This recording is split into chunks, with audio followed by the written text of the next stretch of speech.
Stanford University.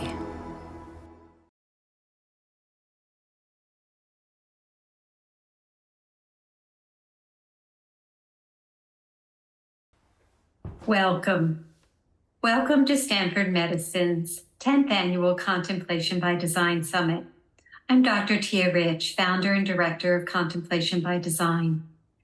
It is a great honor to introduce our next speaker, Furyu Nancy Schroeder, who will be speaking to us on the courage of contemplative connections. Furyu Nancy Schroeder is a resident of the Zen Center in the San Francisco Bay Area. She has been a resident of Zen Center for over 45 years and became the Abiding Abbess of Green Gulch Farm in Marin County in March 2014. Prior to becoming abbess, Fu had held most of the monastic positions at Zen Center, where she has been an active supporter of programs for families, people of color, the gay and lesbian community, and the interfaith community. In 2008, she was elected to the Marin Women's Hall of Fame. And in 2010, she was appointed to the board of the Marin Community Foundation, where she served as trustee for 8 years. Fu received Dharma Transmission from Tenshin Reb Anderson in 1999. Fu stepped down as the Abiding Abbess of Green Gulch in March 2023 and is currently a senior Dharma teacher living at Green Gulch Farm. Next year, she will retire to Enso Village, a Zen-inspired senior living facility in Healdsburg, California. Please join me in warmly welcoming Fu Schroeder. Thank you so much. Thank you very much. Welcome to all of you. It's such an honor to be joining you and to begin my own contribution to this Contemplation by Design Summit for 2023. I want to thank Dr. Rich, the founder and director of this program, and her assistant, Allison White, for their kind invitation to talk with you today.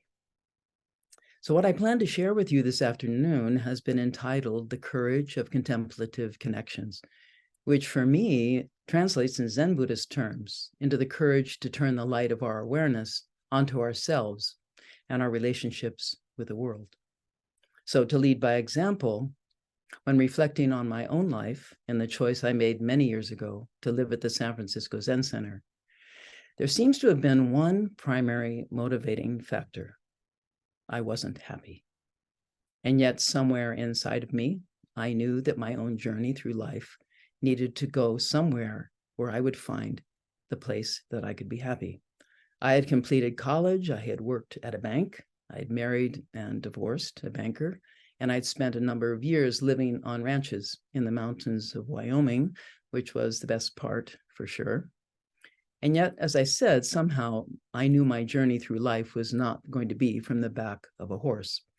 There was something I needed to find, something very big that seemed to be missing from my life, something I hadn't learned at the university and that I couldn't buy at a store. And although I didn't know it at the time, in Buddhism, that impulse to find our missing piece is called a way-seeking mind or a way-seeking heart. The way in this case referring to a way of living that in the largest sense lessens suffering and leads to liberation. As the Buddha once said, I only teach two things, suffering and the cessation of suffering, which is the core of what I cared about then and will be talking about today. I didn't know much about Buddhism when I arrived at the Zen Center. I had only meditated once before in my life when a dear friend of mine, having returned to Wyoming from her travels in Nepal, offered me a cushion and a few suggestions on how to sit, which we did together for about 30 minutes. And during that time, Shuba, my friend's blue-eyed husky, came over and laid his head on my lap.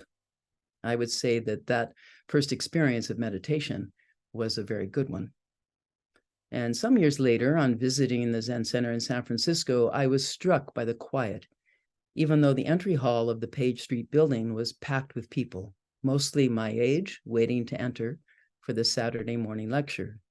Many were dressed in black robes, and some with shaved heads.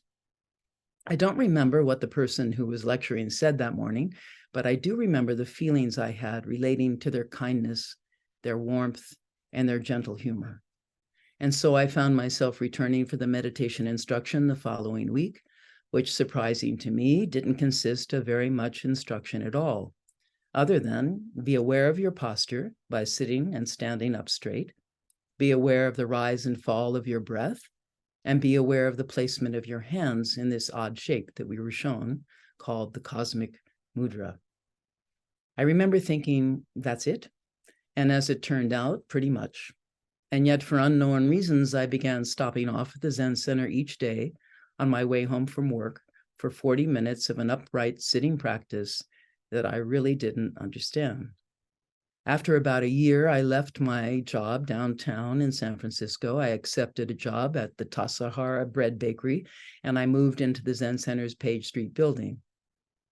It is now 45 years later, and I feel that was the best and perhaps only choice that I could have made in my continuing search for my missing piece. As it turns out, it has a lot to do with the cosmic mudra. So the cosmic mudra is a simple gesture with our two hands, which I was told enacts the intimate connection between our human life and the cosmos, from which we, like the stars, are continuously being born. And so here it is. Left hand is on top of the right, and they're making a nice oval shape, and then the thumb tips are touching. And the thumbs are placed at about the height of your navel. That's where you hold your hands. So this idea of a cosmic connection fit very nicely into the poetic region of my brain, the very place from which my search for meaning was being sourced, and no doubt still is. And I'll be saying more about the cosmic mudra tomorrow during the workshop on meditation practice itself. But for today, I'm going to share a few more of the initial impressions I had about Buddhist teaching and practice that led me to stay for as long as I have. Perhaps the most significant event took place late one evening on the roof of the Zen Center building during my first month of residency there. I had gone up there with the other residents to celebrate what was called a full moon ceremony. Having avoided most of the ritual aspects of Japanese Zen before moving into the Zen Center, I thought it might be okay to celebrate the moon. But what I didn't know, and I now do, is that the full moon ceremony is among the oldest of Buddhist rituals dating back thousands of years, and that it's not about the moon, although the full moon was the means by which the meditating monks knew that it was time to gather. The moon was their clock and their calendar.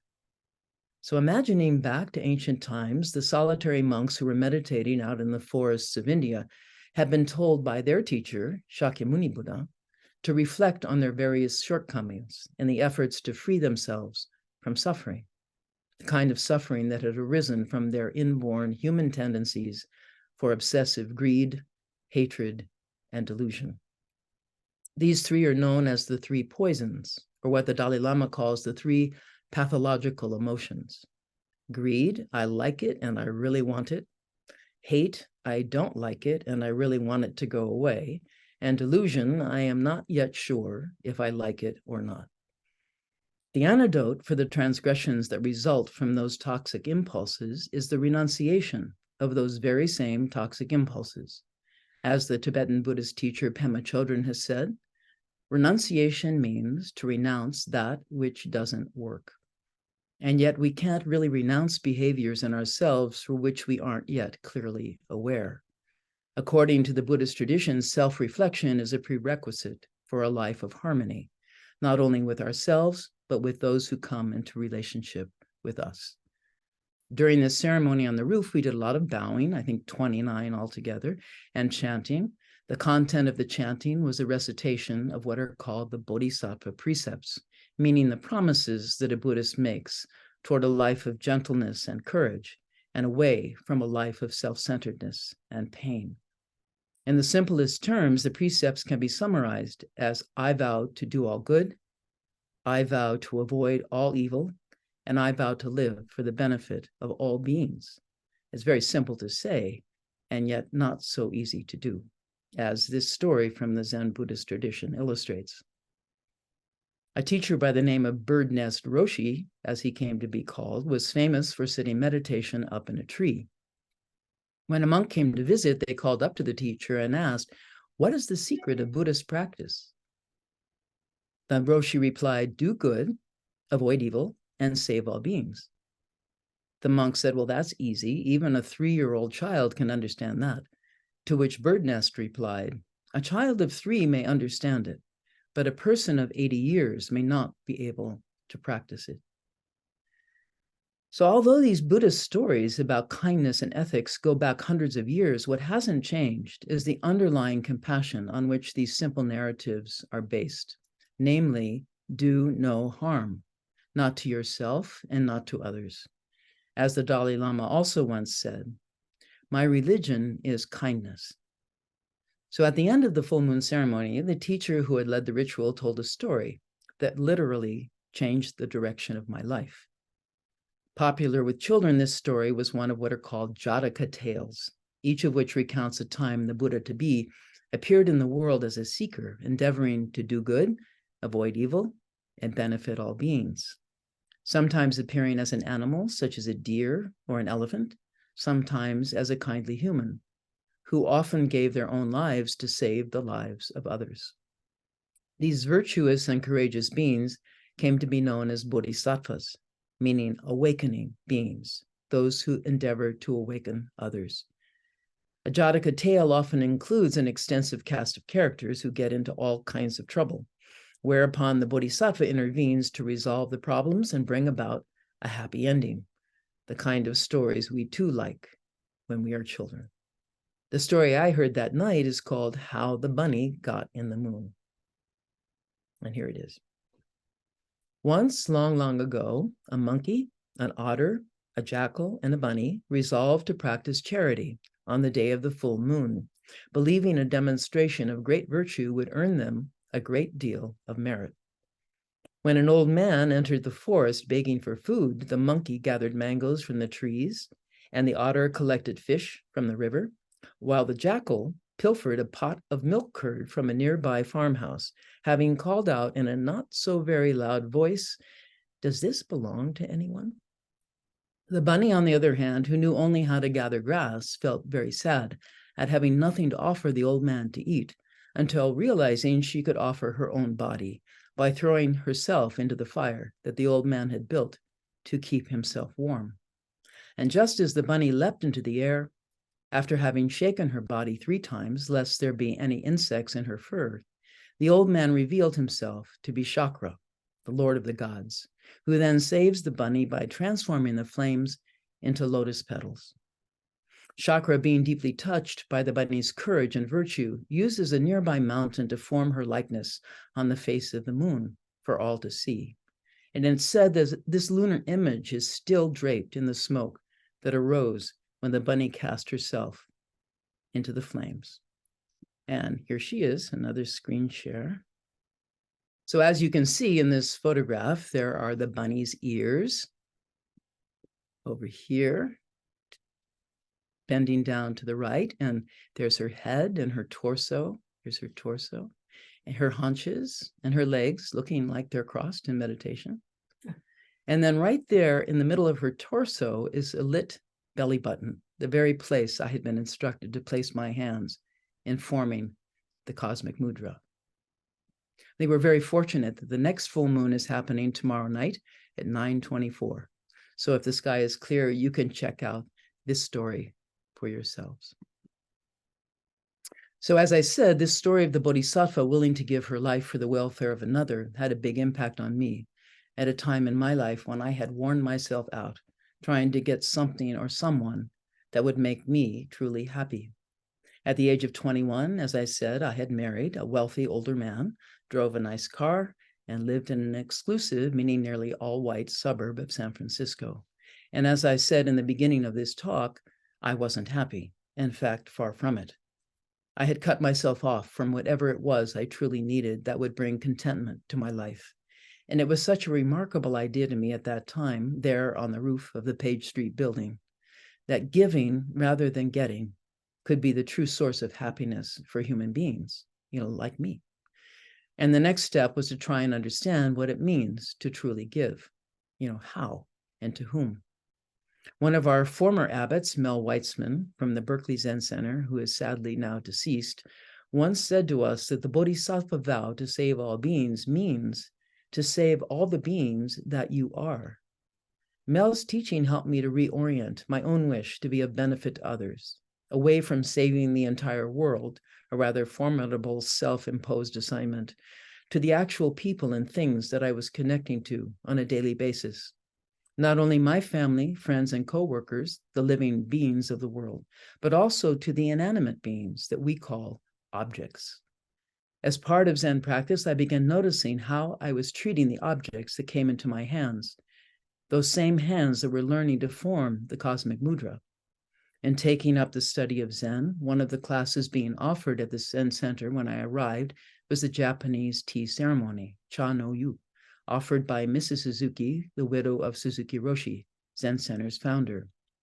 Suzuki Sensei, as we called her, taught those of us in her class how to carefully hold an antique porcelain tea bowl, how to whisk a small amount of bright green tea into hot water, and where to place the utensils down for easy use in the next of many choreographed steps required to make a simple bowl of green tea. This is one of many types of basic training I received in how to care for objects.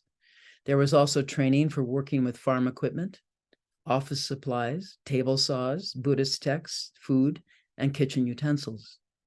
As our Japanese founding Zen ancestor Dogen Zenji said to the monastery cooks about handling the vegetables, treat them as you would your own eyeballs.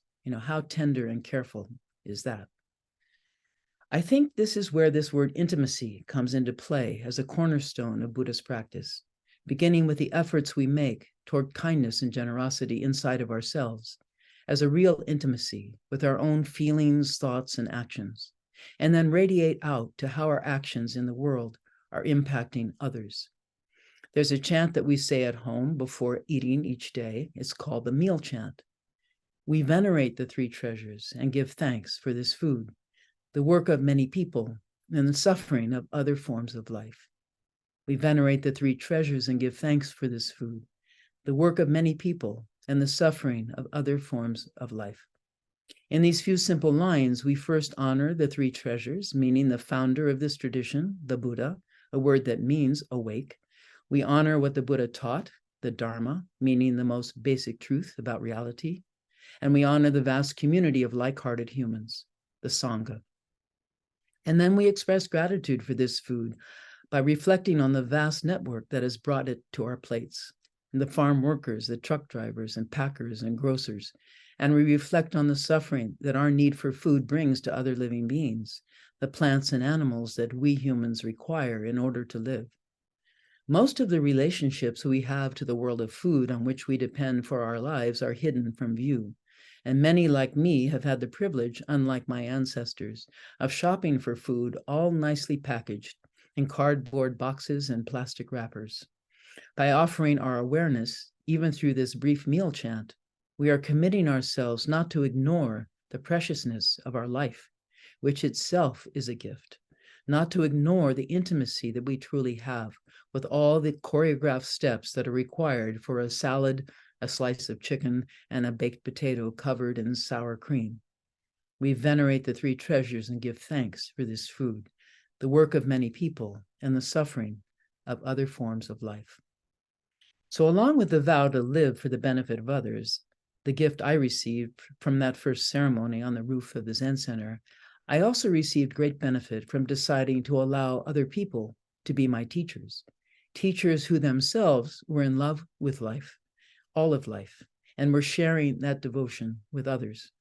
And therefore, over the many years I've lived at the Zen Center, I worked closely with a chanting teacher, a tea teacher, a yoga teacher, a therapist, a calligrapher, and a Buddhist teacher.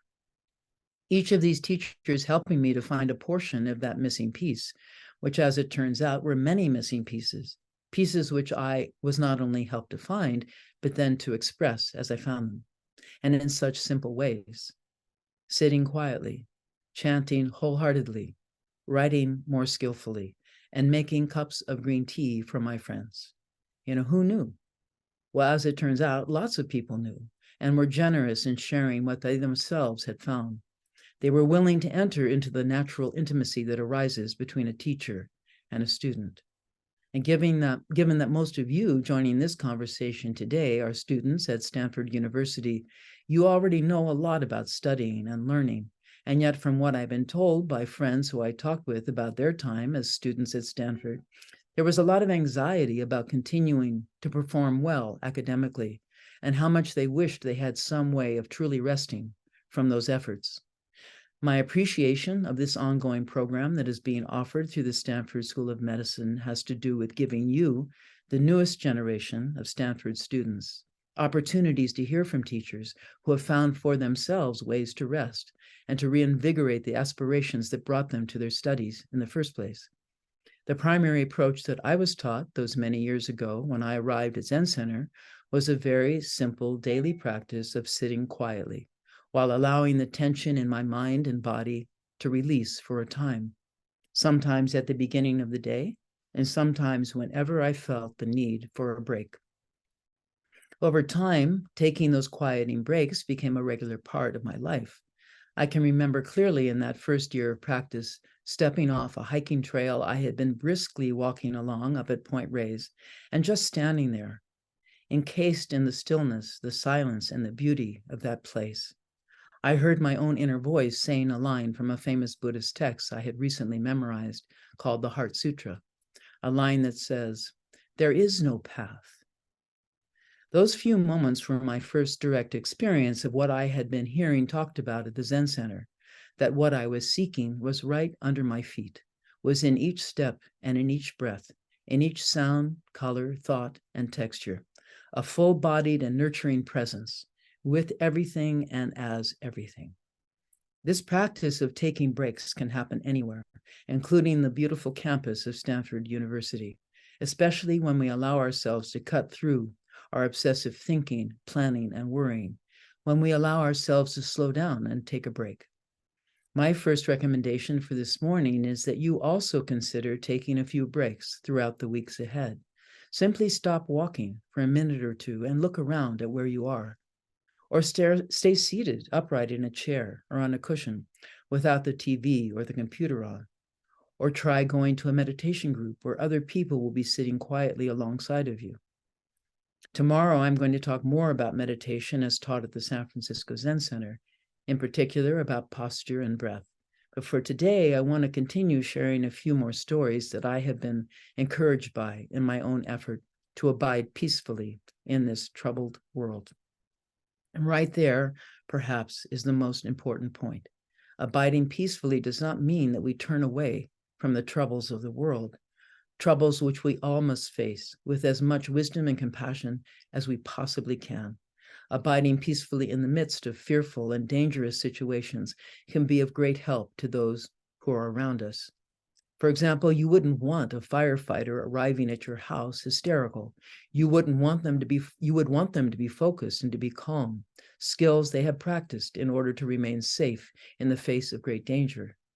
And this is another more memorable quote by a well-known martial artist, Bruce Lee. "We don't rise to the occasion," he said. "We fall to the level of our training." Another of the familiar and I think helpful slogans of my generation back in the 1960s was to think globally and act locally. Think about the world, read the world's history from all different points of view, care deeply about the world, and do something near where you are that aligns with the values that you hold most dear. And yet, being young, as many of you undoubtedly are, you need to decide just what those values are, while allowing room for growth and for change as you age. I propose that knowing your own values includes knowing where you are going.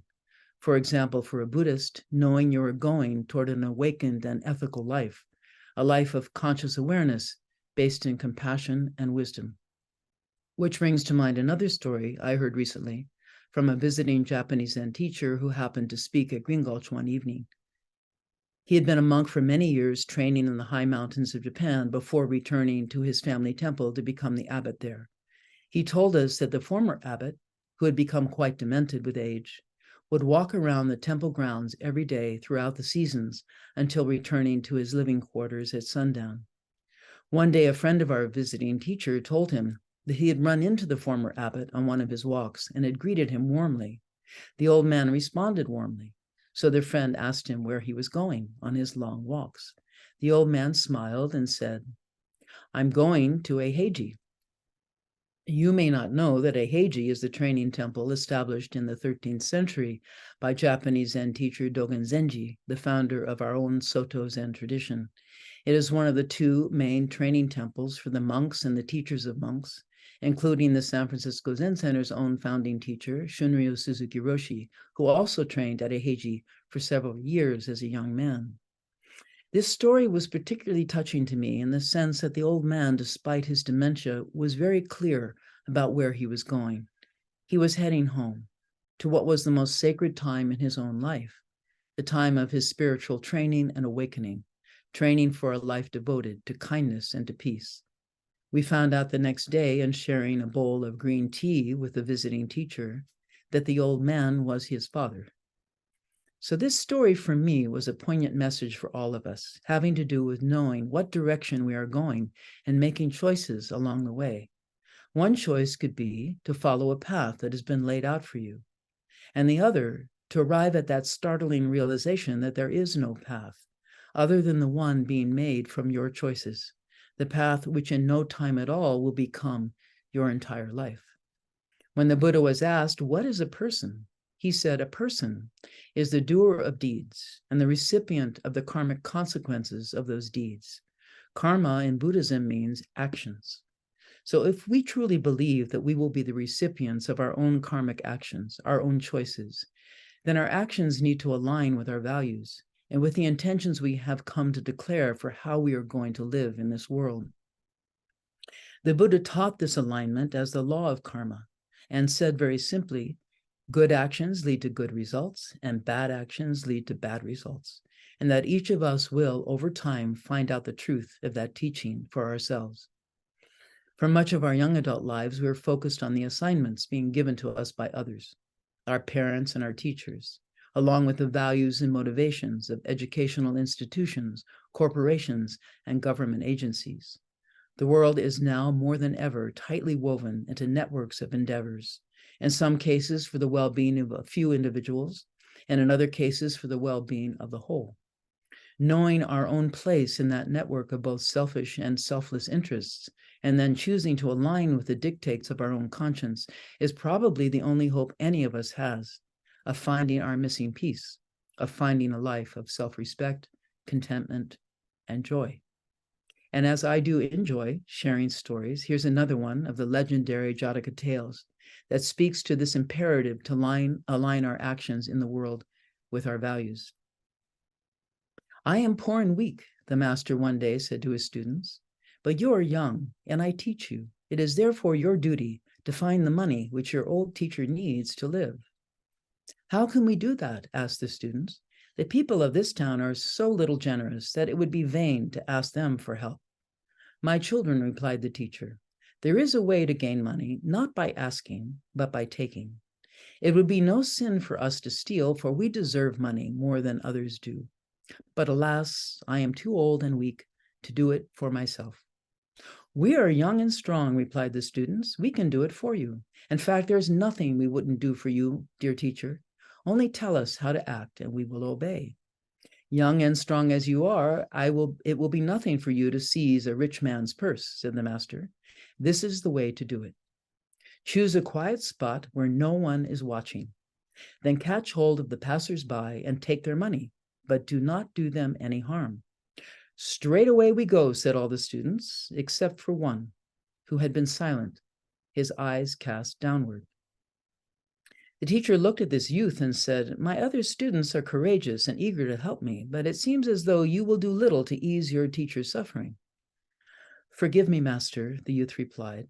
"The plan you have explained to us seems to me to be impossible, and that is the reason for my silence." "Why is it impossible?" asked the master. "Because there is no place wherein no one is watching," replied the student. "Even when I am quite alone, myself is watching. I would rather take a bowl and beg than allow myself to see me stealing." At these words, the master's face lit up with joy. He bowed deeply to the young student and then warmly embraced him. "I am so happy," he said, "if among my students one has understood my teachings." The other students, seeing that their master had meant to test them, bent their heads in shame. From that day on, whenever an unworthy thought came into their minds, they remembered their companion's words. "Myself is always watching." And thus they all became great teachers, helping many people and living happily ever after. So what I like about this story is how, in such a simple way, it points to the most inescapable and yet seemingly inobvious truth about our human lives. And that is, wherever I go, there I am. Over and over again, I have personally imagined that once I'm off on vacation, or the weekend has arrived, or you name it, things will be different. I will be different. The scenery will be different, and the weather will be perfect, and so on. And of course, having just returned from a wonderful visit to Mexico, to some extent, that's true. And yet, although the scenery may have changed, what doesn't change are the all too familiar reactivities, irritabilities, and susceptibilities which have somehow managed to come along for the ride. Wherever I go, there I am.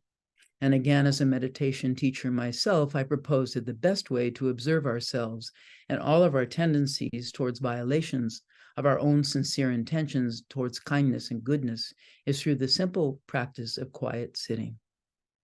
Quiet sitting isn't as radical an act as it seemed to be when I first heard about it around 50 years ago. And yet, even in the young humans that are growing up today, many have not been given the opportunity to do exactly that.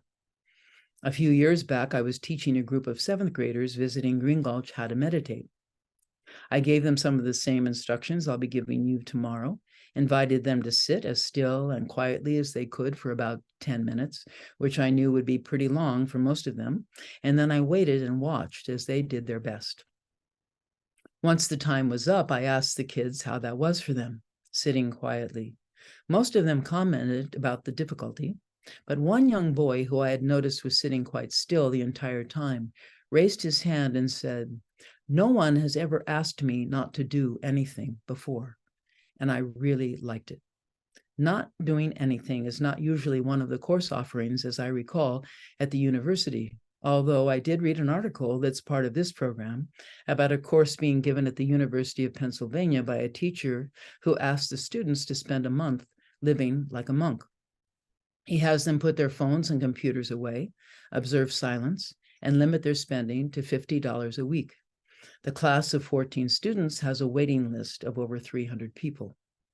So the point of the class, according to the teacher, is not to socially isolate the students, but rather to help them to get used to uncomfortable emotions, ones undoubtedly familiar to all of us.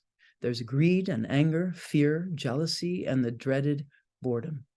Without learning to strengthen our emotional resilience, we can be easily overwhelmed by the challenges that will steadily arrive throughout our lives on planet Earth, just as they are arising now in the forms of ancestral hatreds and violence. Taking breaks from busyness, from world weariness and distraction, can open gateways to the best that humankind has taught us about wisdom and compassion, can open gateways to the realms of our senses, the sounds, colors, textures, and fragrances of this precious world, the rain on the roof, or a campfire at the beach, or a well-made lentil stew. But most importantly, it can open a gateway into an ever greater awareness of the workings of our own conscious mind. It's a very useful teaching called the mind-only school of Buddhism. We are told that mind only alludes to the idea that our principal concern as students of the Buddhist teaching is taking care of our mind. In other words, by attending to and caring for the things that appear in our minds, thoughts, images, memories, feelings, impulses, and so on. In doing so, we can begin to witness our usual tendency to try and control those things by manipulating them, grabbing them, or by pushing them away. We can even notice at times that we are afraid of our own thoughts or ashamed of them, and how strong that impulse is to do something or anything, as the old teacher told his students, to find a place where no one is watching. And yet, as we all know, there is no such place to be found, unless, of course, we have mastered not knowing what we do. the very thing that Jesus on the cross beseeched his Father to forgive us for. Forgive them, Lord, they know not what they do.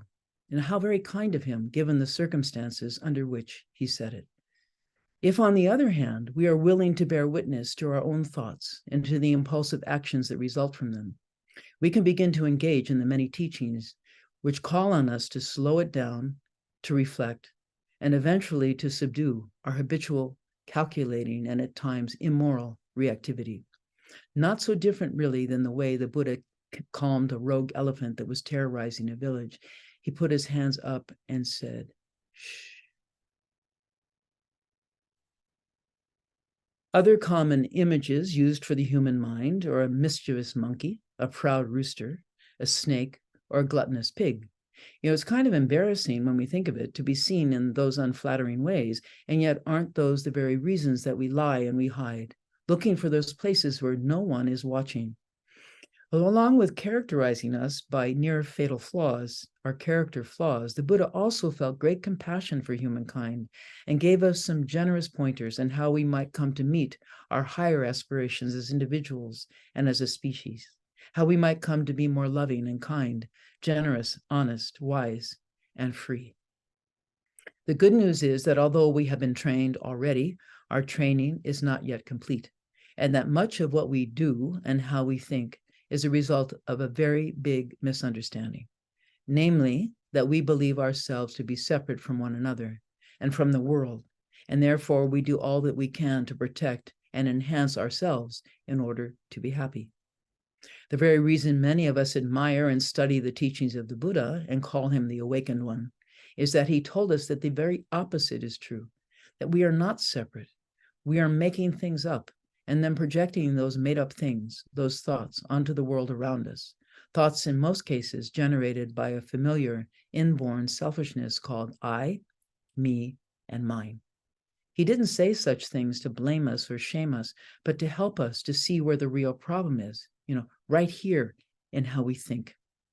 This teaching of mind only is pointing to the fact that what we think right now, which is always and only right now, is being mediated by not only our conscious awareness, but more importantly, by the unconscious habits of our mind, our conditioning. The terms used in the mind-only school, such as consciousness only and mere consciousness, are to remind us that whatever it is over which we have become agitated, irritated, overjoyed, overwhelmed, or aggrieved is just consciousness and not a so-called real thing. The real thing is another question altogether, one that the Buddha, along with our modern-day scientists, are clearly hesitant to define. And still, he and others have at times named the real thing a great mystery, or a miraculous appearance, or simply the wonder of it all. I was delighted last year while reading a book called Helgoland by theoretical physicist Carlo Rovelli, by his discussion of his own journey toward finding the real thing. The discussion takes place in part 3 of the book, where our scientist, in his endeavors to find what is fundamental about reality, has a realization that he credits, to his credit, to the Buddha and to the great 2nd century Indian Buddhist philosopher Nagarjuna, known by his Dharma descendants as the second Buddha.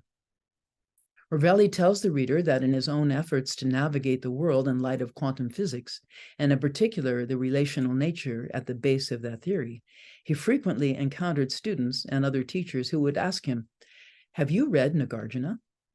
Rovelli then says, though not widely known in the West, the work in question is hardly an obscure or minor one. It is one of the most important texts of Buddhist philosophy. It was only due to my ignorance about Asian thought, not uncharacteristic in the West, that I was unaware of it. Once having read it, it made a profound impression on me. The resonance with quantum physics is immediate. And then he says, the central thesis of Nagarjuna's work is simply that there is nothing that exists in itself independently from everything else. The technical term used by Nagarjuna to describe the absence of independent existence is emptiness, meaning that things are empty in the sense of having no autonomous existence, and that we exist thanks to, as a function of, with respect to, and in the perspective of something else. As another well-known scientist, Carl Sagan, famously said, if you want to make an apple pie, first you need to make a universe. Rovelli concludes that for me as a human being, Nagarjuna teaches the serenity, the lightness, and the shining beauty of the world, wherein we are nothing but images of images, and reality, including ourselves, is nothing but a thin and fragile veil, beyond which there is nothing. Or as a Buddhist might say, there is not knowing what there is, and that not knowing is most intimate. In Nagarjuna's own seminal text, The Fundamental Teaching of the Middle Way, he had this to say about the real thing and about truth, which in fact, as Nagarjuna says, are two truths, which I'm going to say more about tomorrow. The Buddha's teaching of the Dharma is based on two truths, a truth of worldly conventions, or a relative truth, that is what we know, and an ultimate truth, and that is what we don't know. Those who do not understand the distinction drawn between these two truths do not understand the Buddha's profound truth. Without a foundation in the conventional or worldly truth, the significance of the ultimate truth cannot be taught, cannot be spoken. Without understanding the significance of the ultimate truth, liberation cannot be achieved. And yet the point of any good teaching, such as this one, in my view, is not to define reality for us, but to speak to us about what we are doing to the wonder of it all, what we are doing to each other, and to this fragile and precious planet from which we have been given our life. Our founding teacher, Suzuki Roshi, said that the fundamental or most basic thing for Zen practice is to share the feelings we are having being alive. He says Zen, in a word, is to share our feelings with people, with trees, and with mountains, wherever we are. But because our minds are so often filled with things like ice cream or bananas, or how much soap costs at this store compared to that one, or with the horrors unfolding in Europe and in the Middle East, it is almost impossible to share the actual feelings we are having right now. Doesn't that sound familiar? With a mind that is filled to the brim with old news and present anxieties, we can be standing right in the middle of the forest and not appreciate the feeling in the woods. When we really appreciate the feeling of the woods or of wherever we are, that is Zazen, that is awakening, Suzuki Roshi says, and Dogen says, and Shakyamuni Buddha said before them. So to finish this talk for today, I have another story from the Zen tradition that speaks to me of this effort we humans must clearly make to find our own way in this hyperactive, stressful, and competitive world.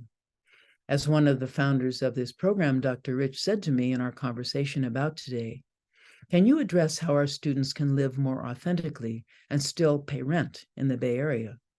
Such a great question.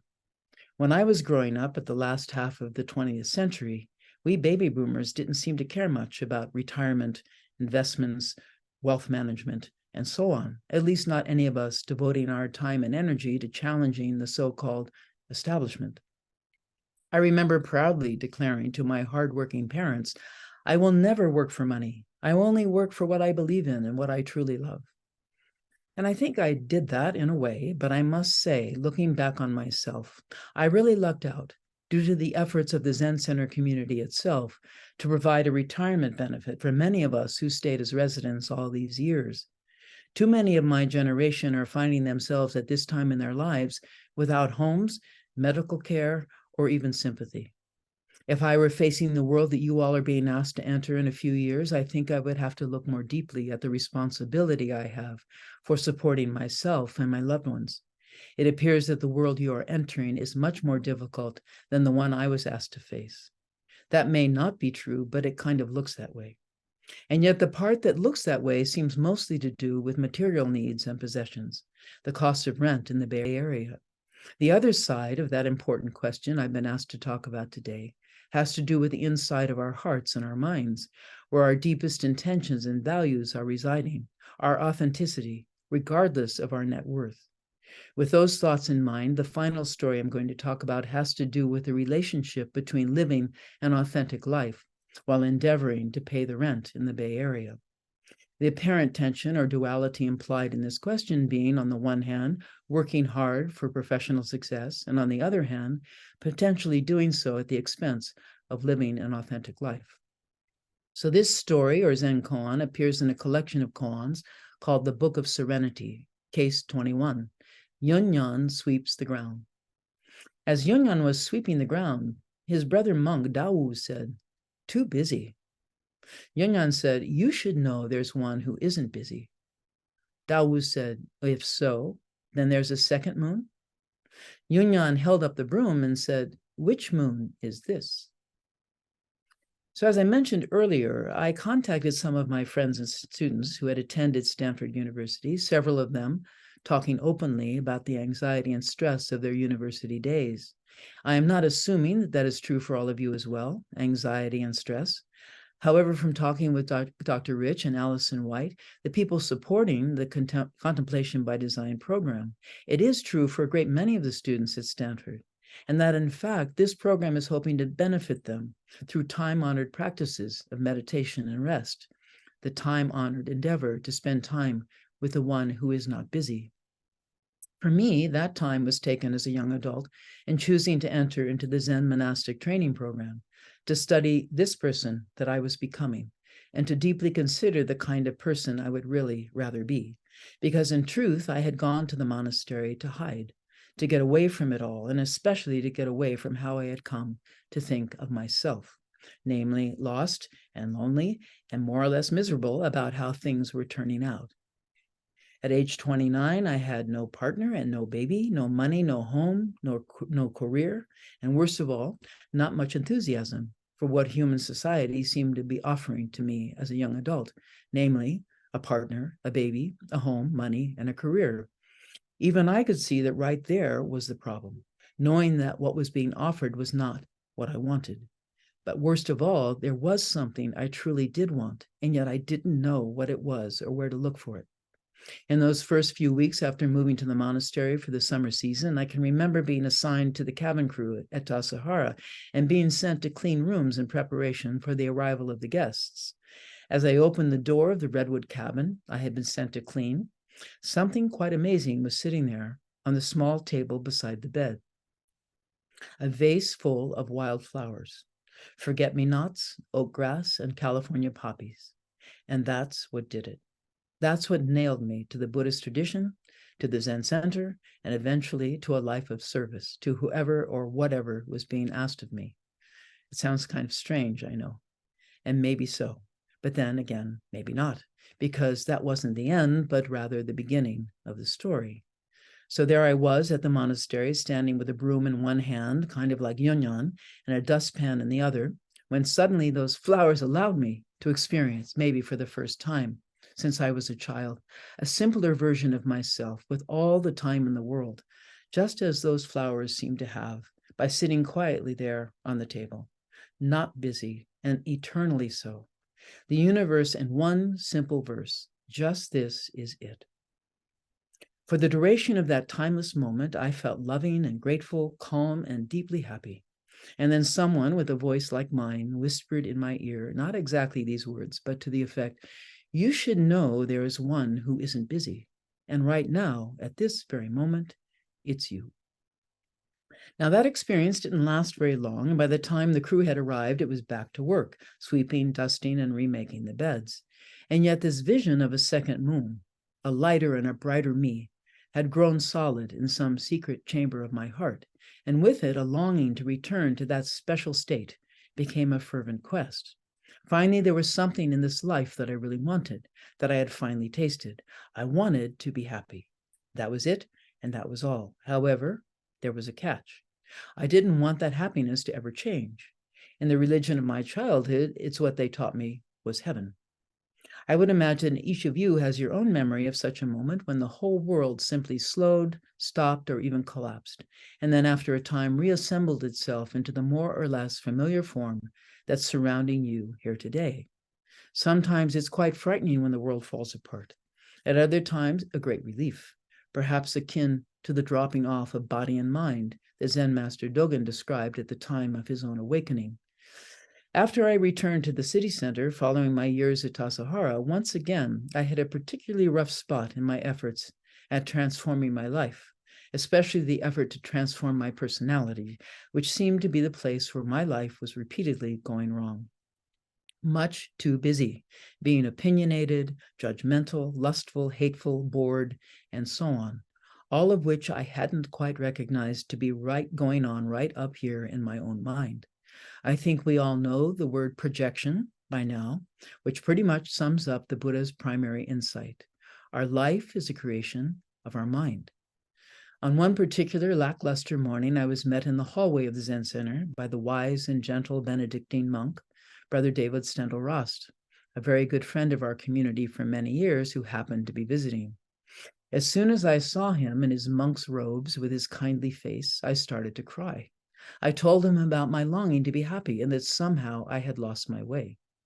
He said ever so sweetly that what I was going through was a spiritual emergency, somewhat on the order of what a caterpillar goes through in becoming a butterfly. First, the soft-bodied caterpillar wraps herself in a protective shell and then hangs upside down from the branch of a tree for quite a while, sounding a lot like Zen Buddhist meditation. And then finally, he didn't say how long, out of this butterfly soup comes the colorful and lively creature that eventually can fly, and better yet, to fly away. Well, it may have been his kind face and tone of voice, but I was deeply comforted by what he said. A spiritual emergency sounded so much better than a severe bout of depression, which is what I had been suspecting. So I was still quietly sweeping as I started out the front door of the Zen Center, building where I encountered my teacher, Tenshin Reb Anderson, coming up the stairs. He looked at me and he said in a matter-of-fact way, "Are you having a good time?" Which I must confess made me start to laugh. It was just so crazy. And yet somehow the laughter transformed the tears from earlier, the tears of sadness, into tears of joy. Even I could see at that moment that joy and sorrow are two sides of a balancing scale, as are light and dark, up and down, left and right, me and you, busy and not busy. Nothing whatsoever is separating those two sides of the one reality, except for the workings of the human mind, which can't help but pivot from one side to the other ceaselessly, which is part of what makes this Zen thing so inexplicable in the first place. The Zen ancestors were not trying to get it right. They were just trying to break us loose from getting stuck on one side or the other of any dualistic proposition. I think what ultimately made me decide to continue on this course of Zen study was those crazy things that my Zen comrades would say to me and to one another, a craziness that has been going on for a few thousand years now, and quite the opposite from what a so-called normal person might be expected to say. And there you have it again, a dualistic proposition, crazy on one side, normal on the other, each side balancing out the other. So as a result of my good fortune in finding such crazy teachers and friends, I was gradually dissuaded from continuing along that routinized path of misery, which up to that point had been determining my life. And so anyway, back to the story of the vase full of flowers. Fanciful or not, I had seen a brief lifting of the veil that separates the everyday world from a more luminous vision of reality, a second moon, nearer and brighter than the first, and I was sure of it. Or had I? Could it have just been a vase full of wildflowers that I saw on the bedside table? Very pretty, but nothing more special than that. And yet, a second moon or not, I was seemingly destined to take the bait on the barbless hook, to bite at my dreams in order to begin the journey of finding my way back from that idea of a second moon or a better moon that somehow I had imagined I had lost, which is why Brother Yunyan held up the broom at the talk of two moons. Which moon is this? Is it the first one or the second one? Or have they ever been separated at all? Or should you just get right back to the sweeping? So whether a true messenger arrives to tell us what is so or what isn't doesn't really matter. What matters is that we follow the trail of our dreams into the dark forest, not knowing where our dreams will lead or who, if anyone, will be there to meet us and to wake us up, or at least to try. Encounters along the trail are not something for which we can plan. They simply arrive in our face and at our feet. Some are awe-inspiring, like an ox-headed god. Others are soft as a butterfly, landing on a vase full of flowers. For all of our genetic similarities as a species, each of us has a story of a confrontation, of a face-to-face transmission that is utterly unique, in which we alone must reveal and tell, and then release. The second moon for an overly serious human is often imagined to be silent, cold, and pure, the eternal moment, frozen right there in the middle of everything. A moment in heaven where flowers don't fall and weeds never spread, and where the people we love don't grow old, become sick, or die, and neither do we. A land of never busy. So I propose this dream of the one who's not busy is precisely what the Buddha meant when he warned his monks against falling into the extreme of self-mortification, of killing off part of the living body, the part that, unlike heaven, does not go on forever. Birth and death together is what makes our life seamless and whole. Which moon is this? When I contrast my life today with all of its busyness, shopping and being a mom and caring for my home and my relationships, including all the joys and the sorrows, with that moment long ago at Tassajara in the presence of the wildflowers, I can see clearly how deeply I was misunderstanding the fundamental teaching of the Buddha. Although I wanted Zen practice to provide an escape to some special place, an authentic place that matched my youthful dreams, what I was overlooking and undervaluing was this very earth beneath my feet and on my hands. Ordinary life such as my parents had lived, in which I had finally come to deeply honor. It took many years and many kind teachers and friends to overcome that infatuation with shamanic moments. As it says in case 21 of the Book of Serenity, the doings of childhood seem shameful when you're old. And yes, they do, although at the same time forgivable in the extreme. And perhaps for all of us, by and by as we grow older, our hearts will open to this remarkable world in which we all can taste, touch, hear, smell, and see, and discuss endlessly, or so it seems. And along with that, a deep loyalty to the welfare of real people and real life, busy or not busy, happy or sad, rich or not so rich. The proof really is in the taste of the soup, a walk on the beach, and the smell of bread baking in the oven. So to end, here's a favorite poem by local Marin talent, Kay Ryan, who's former poet laureate of the United States. It's called If She Only Had a Minute. If she only had a minute, what would she put in it?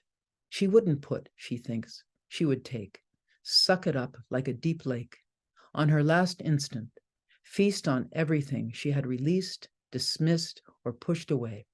She would make room and room as though her whole life of resistance had been for this one purpose.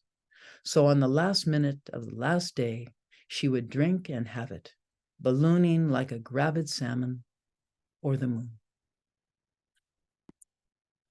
Thank you very much. Thank you. Let everyone have a minute to just let what we've received rest into us. And I will commence our dialogue with you, if I may. You gave us the images and the moments of the vase of flowers at Tassajara, the recognition of the rabbit in the moon.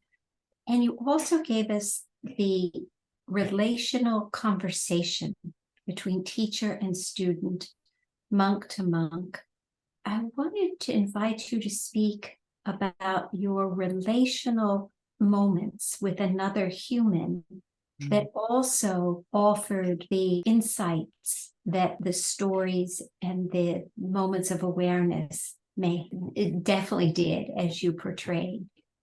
And the reason I ask this question is we're rewarded for finding innovations and solutions that often include the decrease of numbers of interactions with another human. Mm-hmm. And so within the monastic life, the Zen Center life, could you speak more about the interactions? Oh, thank you. I think that's one of the things I value most about my life in community. You know, and I know that a lot of people don't live in community. And I think I mentioned to you that oftentimes I meet with some of the grown-ups who live in the large houses all around Marin, that many of whom have gotten divorced, you know, or have these big houses, which, and I said to one of them, but what about your neighborhood? Or what about your neighbors? And she said, well, I don't really know my neighbors. You know, she said, I live in an asset. not a home. And it really struck me as something quite different than my own years as a child. And I did live in a neighborhood, and I think that was kind of common, that we lived in neighborhoods, we rode our bikes and roller skated up and down the street together and so on. And I think, at least where I'm living in Marin, it's really different. People are quite separated from one another, and they're very the interactions are transactions, like buying something or going to the store, that kind of thing. And even though I think we all do our best to try and be friendly in those interactions, there's something missing, again, something deeply missing, I think, as you're describing, from the culture at large and where it's headed, or seems to be headed. I remember one of the students at Green Gulch early on said, when we had decided to get a fax machine, remember those, she said, "Oh, this is the end of Zen. This will be the end of our practice if we get a fax machine." And we all laughed, and I don't know if it was true or not, but I spend a lot more time doing this online, with people from different parts of the world than I do spending time face to face with the students who are, they're here or there, they're off on the farm, they're in the kitchen, they're doing whatever. So we make a point of meeting together. It's called face to face. Very important part of Zen is sitting together, like you and I are right now, facing each other, my face and your face, and having those expressions be really clear and visible, and the sensation, the warmth of our bodies in the same room, which I think is often something we miss as teachers. Just being in a room with someone and feeling that warmth and hearing them make noises and rustling in their chairs and so on.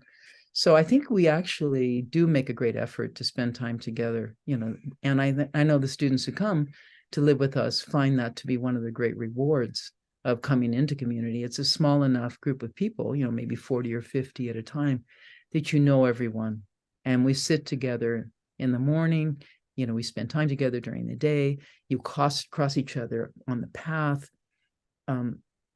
It seems like it might be a rare privilege to be living that way. And I don't know how the people who are entering into society, into the job market now, will find those connections in their jobs, and if they do.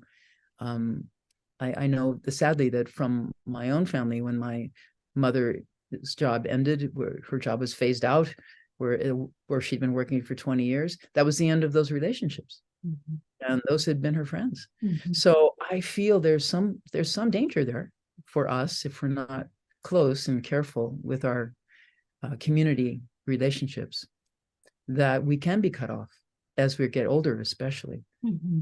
So there's something about building those networks of face-to-face relationships while we can and while we're young, and following up on them, with our families, with our friends. And it's a job. I think it's a job to not forget that we don't want to be left by ourselves. Mm-hmm. Thank you for elevating it so that we can attend to it. We have other questions that have come in. We have, thank you for your wisdom. Can you talk about how to handle setting boundaries when living in service to others? It seems at times there are those who would take advantage of one who is living in service to them. How do we reconcile selflessness with setting boundaries? How do we balance openness and vulnerability with those who would take advantage of it? Thank you. Yeah, great question. I think that's a lot of what we practice together is boundaries. And my therapist would say to me, "I teach boundaries." That's what I teach. And I think that was a real, I said, "What's a boundary?" So clearly I needed some lessons about that. So I feel like learning boundaries, learning different phrases like, "Well, this isn't working for me," which is one of my friends said. Just say, "This isn't working for me. I need to go now." Or, "Oops, it's time to go." Or somehow you recognize that you're extending yourself past what you're willing to give. You're not giving anymore. You're being taken. Things are being taken from you. And if you're not willingly giving your time or your attention and so on, then you have to be responsible for that, and it's kind of a grown-up thing to learn. It's not so easy. I think when I was young, I was more likely to just sit there and listen, for long periods of time, or go on dates that I didn't want to go on, or all kinds of things that were really my not understanding how to value myself and to say, I'm sorry, I'm not available, or that's not something I want to do. You know, it takes some courage to be able to, and not build a wall, but at least have a gate. You know, I often say to people, well, I have a yard in front of my house and people can meet me at the gate. I don't particularly invite people to meet me at the front door. You know, it's kind of a metaphor. I would really like to start by meeting at the gate, developing a relationship, limiting the time, perhaps if that needs to happen.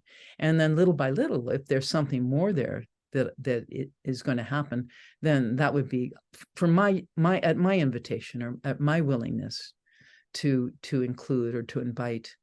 So this is one of the biggest challenges as we get older, is how to maintain, you know, boundaries, how to be kind yet firm. I remember raising a child, and I read a number of books on parenting, and one of the things that really stuck was that you want to be kind and firm, not just kind and not just firm. So either way would make you like not a very successful parent. And so I felt that was extremely helpful for me with my own daughter when she would push the boundaries, you know, that I had to learn how to say, no, we're not doing that, you know, instead of, oh, honey, you know, I started kind of whining at her. So, you know, a lot of my own growing up came with having a child to care for and really wishing her not to be someone taking advantage, you know, not to be someone who holds on to other people in an unhealthy way. And so I learned a lot about how to do that too in my relationship with her. Thank you for showing how being in relationship helps us to know how to be in relationship. Mm-hmm. Mm-hmm. You also, in the body of your talk, spoke of having several teachers, the calligraphy teacher, the tea ceremony, the yoga, as well as the Buddhist teacher. Would you animate further the rich, repertoire of teachers and examples that you named? Yeah. Well, one of the slogans about the tradition I'm in, Soto Zen, is that it's a careful attention to fine detail.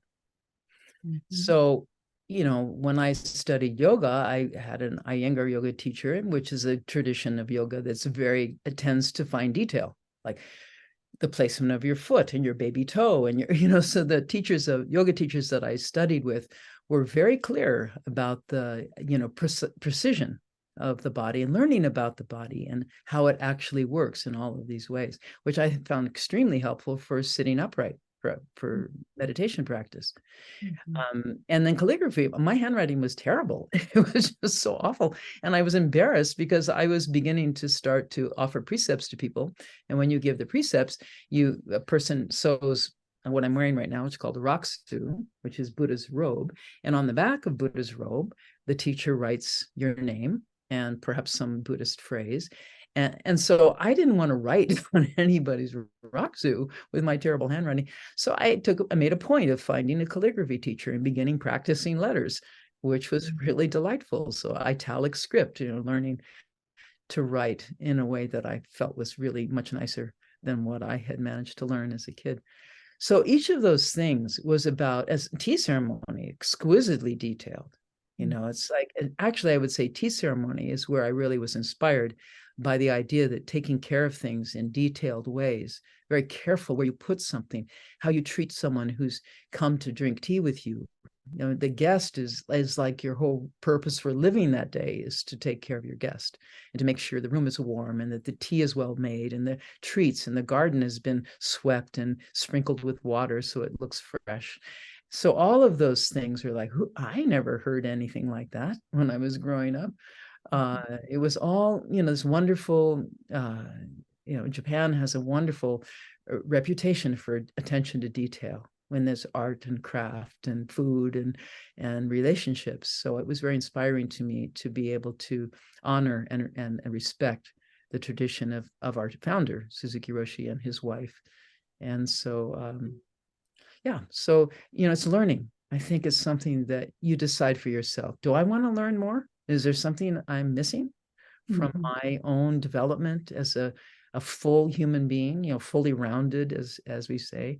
Yeah, I think one track is probably kind of like a monorail. It might go fast, it might get you where you're going, but you'll be leaving out all kinds of parts of yourself, you know.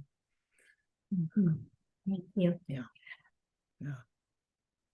I have another question that just asks about, with a lifetime of suffering from chronic depression, would you speak to that and whatever you have to offer? Yeah. Yeah, I think I touched on that myself as a young person, that I was just sad. You know, I was just sad. The world was sad. The wars, endless wars, made me sad. And, you know, anyway, I'll say a little bit more about that tomorrow as well. Just having grown up through these rather terrible things that were happening, and assassinations and warfare and so on, like, you know, year after year after year. And then, you know, like, falling into how I think people who really deeply care oftentimes are really touched and kind of, you know, under a lot of weight when you know about the world and the horrors of the world. And, you know, I grew up at the very end of the Second World War, so all of that horror came into my awareness as a young person. So, you know, and now it's happening again, more horror. So I feel like there's something that needs to happen for us as individuals, if possible. And I don't minimize that depression can be, I've read quite a lot about depression. There's a very good book written about depression by a New York Times columnist, and his struggles with that, and the need for medication, and the need for good, you know, psychiatric help and so on. It's not a matter of just saying, oh, it's an attitude. I don't think that at all. I think there's definitely an organic base for many, many people. And I would say for those of us who perhaps are fortunate enough to be able to, you know, use practices like meditation and exercise and friendships and so on to find our way through, you know, that's just absolutely miraculous that's possible. And you know, these meditation practices were what we had of psychological help for millennia. So the monks were basically finding ways to help themselves and each other through silent meditation and through slowing down and so on. So there's still good practices for a great many people. And again, not to minimize what the impact of what the person is saying is lifelong depression. I would say that would need to be addressed in any way possible, because I can't even imagine how great that suffering must be. Thank you. Our final question has to do with how one works with the mind's story of saying, I don't have enough time to sit silently, to meditate, to reflect. Yeah, I think that's one of the reasons that the monks sit at 5 o'clock in the morning, because nobody wants you then. You know, it's not one of those times when you're being asked to go to work for most people or anything else. And actually it works pretty well, because once you acclimate to getting up early, which I do, and I am rather fond of doing, being up while it's still dark and the stars are out and so on, is a wonderful thing. So I actually came to love the schedule that I'm on. But when I first encountered it, I thought, these people are crazy. You know, I don't, sometimes I go to bed at 4 o'clock. It's not a matter of, you know, getting up at that hour. But I do think to find the time of day when you're not wanted, you know, when people are really not asking you to do other things, it helps a lot. You know, in our midterm times, when we're not in practice period, we sit more like at 5:30 or at 6, which I think for a lot of people might work. I have students who work, and they have, and one young man is in hotel rooms quite often. He travels for his work, and he gets up in the morning and he sits zazen for half an hour every day in his hotel room. So it is somewhat of a discipline that we take on ourselves. If we can't find a way to do that with others, which is the best, to have a group of people counting on you to show up. One of the reasons I've loved living at the Zen Center is they're all there in the Zendo, and I feel like my seat is I don't want it to be empty. I want to be in my seat too and support other people. But if you can't do that, then finding a time to regularly sit is is something you just have to figure out. What time of day would work for me to do that? And what do I have to maybe slice off the other end of the day? Maybe I have to go to bed a half hour earlier in order to do that and still have enough sleep. But I also feel like what I mentioned about just stop walking and take a break right there in the middle of the trail. It might look a little weird to other people, but if you just stop walking and just step off the path. I've been at Stanford. It's a beautiful campus. There's all kinds of plants and little yards and things. Just step into a little green patch of greenery and just look, just look at it. Look at the leaves and the flowers and the whatever else is going on there. It's like, not to name it, but just to look at it. I find that for me is also extremely valuable. I do that a lot during the day. I just stop moving, stop doing, and just look or smell or listen to the sounds. That's meditation too. And I don't think it has to just be, some special thing you do. I think you can do it all the time. Anytime you feel like, I think I need a little break right now. It's so refreshing. It's unbelievable how little time you need to just kind of recalibrate. Take some long breaths. Walk slow. That's another very radical thing. I used to walk really fast. My friends would say, "Can you slow down?" So I have long legs, and I go, "Oh, I'll try." But I really like walking slowly, and that's part of my ongoing meditation. Thank you, Fu, for your wisdom and your generosity of sharing your lived experience that has rendered insights and practical stories that can guide us. We're grateful to you. We look forward to being with you again, an interactive workshop, and your guided practice session. Thank you. You're welcome. Thank you so much for the invitation to join you. Really grateful. Thank you all for coming.